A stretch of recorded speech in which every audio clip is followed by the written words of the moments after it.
Hello friends. So it is time has come to change the rear differential fluid on my 2016 Ford F-150. It's got right at 60,000 on it and I have not done it yet. So here we are on a Friday night, on a rainy Friday night. So these are, like I said, 1/2 inch. I need to pull off these clips that hold this flexible line right here.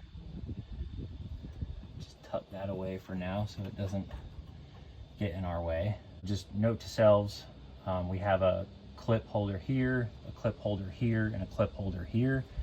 We'll want to make sure that we put those back in the same place. Yeah, so I'm going to loosen, take out all of these except for probably these two. I'll just loosen these. I will not remove them. That way when we crack the seal on it, it doesn't want to just fall off.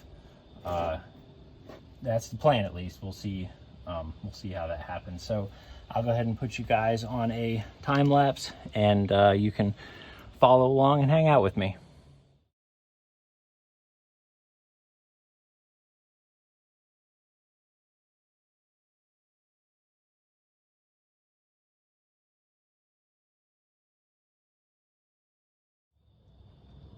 All right, so got all of those out. I ended up taking all of them except that one.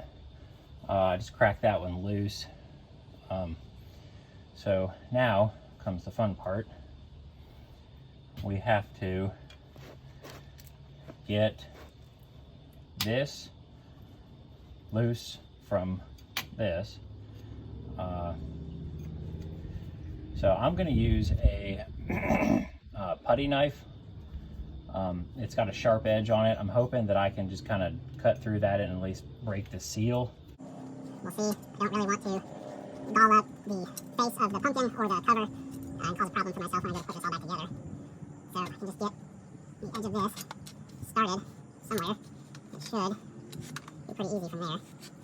Scrape some of this extra away here right quick. Now let's see what we can do. I've heard a lot of people say that the sealant that Ford uses is like concrete, and I'm just doing this for, 30 seconds. I can see why people say that. I have a feeling this might put up a little bit of a fight here. Might need some persuasion.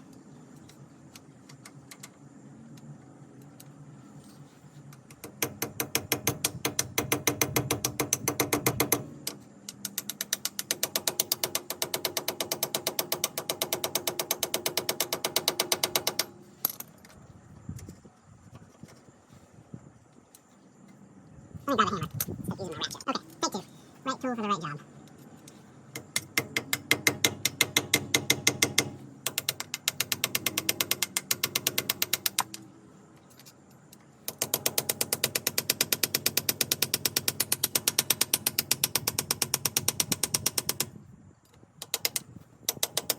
There we go.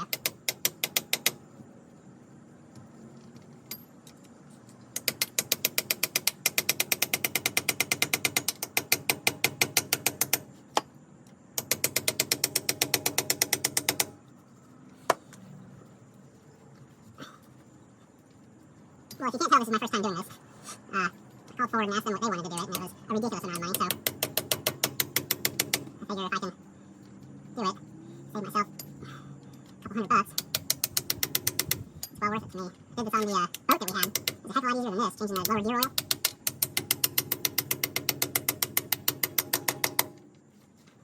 I'm also not exactly sure.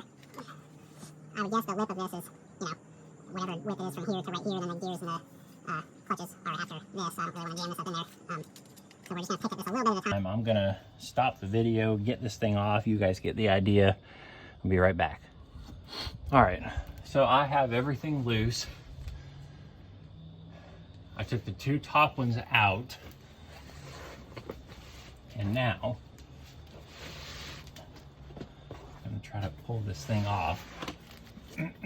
without making a huge mess.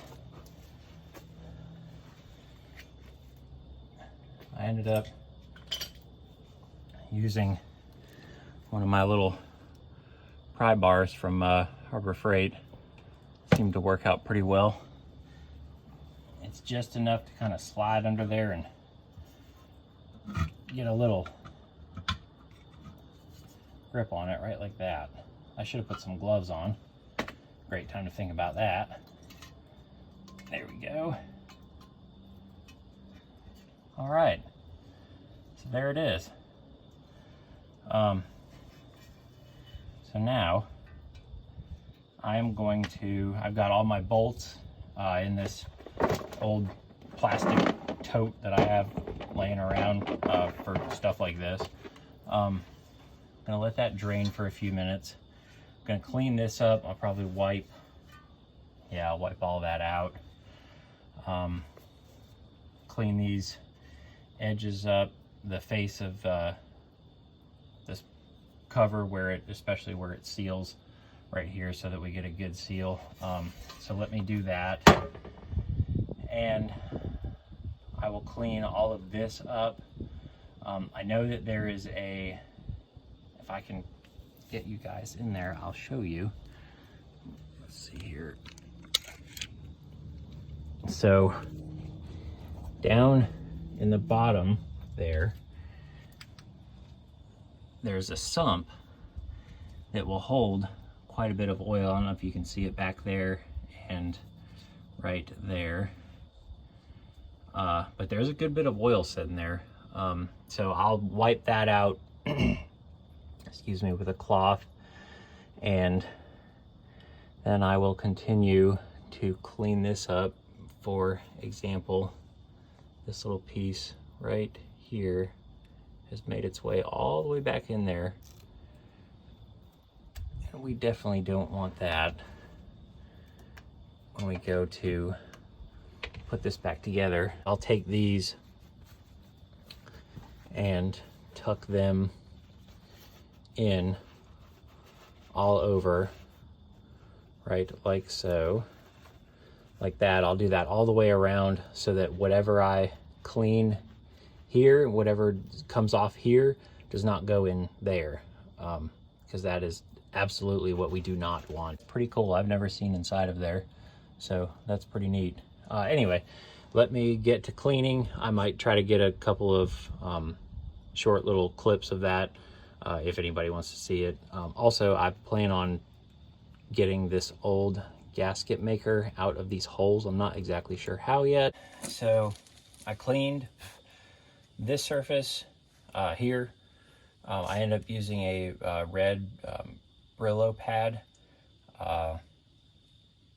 It seemed to work pretty well. As you can see, it's nice and shiny and clean.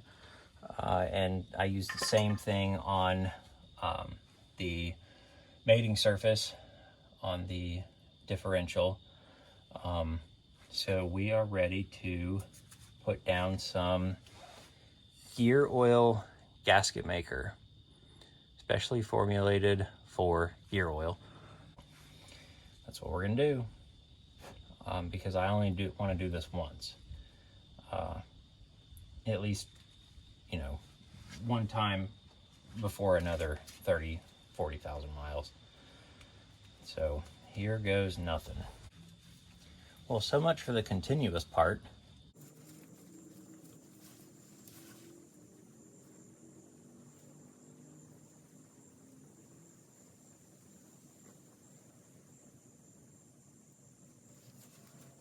It almost feels like this stuff is like dried up. It's not exactly coming out easily.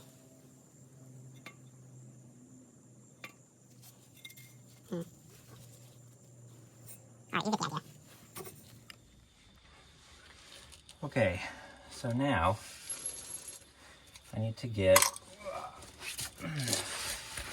this thing put up here, lined up. Try not to drop it. With, let's see, we're gonna go with this bolt first. okay. Make sure it's going the right way. And let's see if I can line this up without moving it around too much.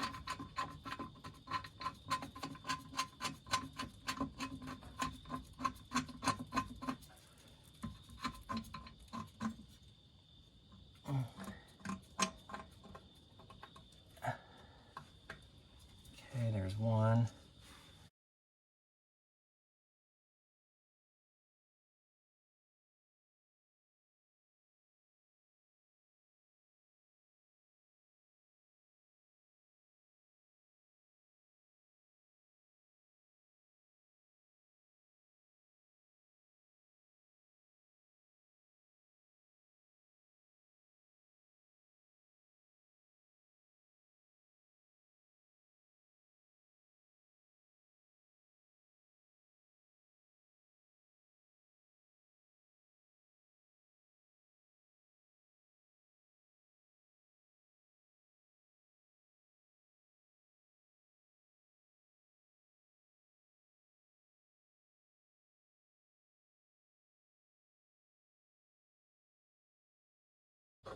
I wiped that surface down with brake clean after I used the Brillo pad on it. I wiped both surfaces down multiple times with brake clean and just a blue rag. And I wiped it until the rag was clear. I just wanted to make sure that there wasn't any grease, dirt, grime, anything left over. That one feels really tight. Let's see here. Just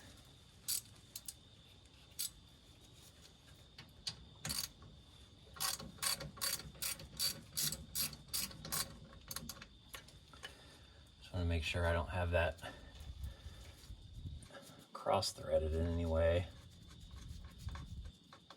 That would make for a bad day.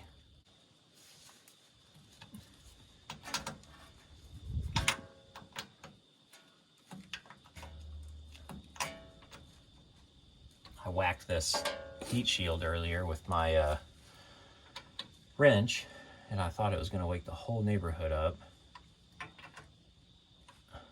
Dogs started barking. Thought I was going to be in trouble. All right, so it's oozing out pretty good.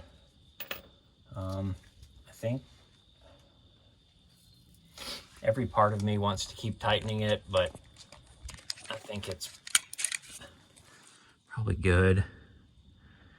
It's got a nice little bead coming out all over the place, so I'm going to let that go. Let it sit up for about an hour. Anytime you're using gasket maker, you don't ever want to take your finger and wipe that off, because you can actually pull the material behind here. You can actually pull it out when you do that. So you just want to let it stay right where it is. Let it go ahead and set up and do its thing. Looks like a job well done. I filled it up with oil about an hour ago. I don't see any drips. That is just from where I spilled a little bit when I was filling it. The gasket maker hardened up pretty nice. It's been about 22 hours-ish since I first sandwiched it all together. So I think we're gonna call that a win. It actually came out through the bolt, behind the bolts pretty well, which I was hoping that it would, just for extra, peace of mind.